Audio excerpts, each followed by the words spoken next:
Şeýle-de Wengriýanyň Milli Medeniýet Institutyna ýurdumyzyň medeniýet we sanat ussatlarynyň gatnaşmaklaryna aýdym sada çykyşlar guruldy. Soňky ýyllarda Türkmenistanyň hemde Wengriýanyň arasyndaky gatnaşyklar medeni ynsanperwer bolganda işçiň häsiýetde ösürilýär. Soňra Türkmen-Wengr dostlugyna bagyşlanan çykyşlar guruldy.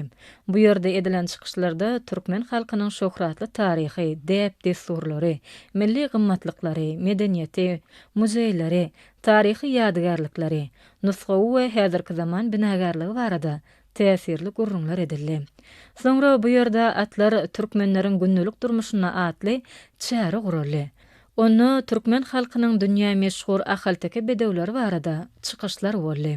Türkmen halkynyň akyllar şahyry Magtymul Praga bagyşlanan çäre hem täsirli boldy.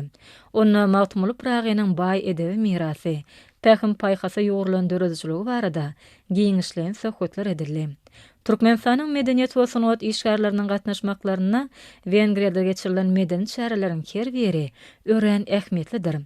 Çünki konsertler, duşuklar we sergiler türkmen halkynyň medeniýetini, sanatyny we edebiýatyny Wengr halkyna hasa ýakynan tanışdyrmaga uly ýardam berýär.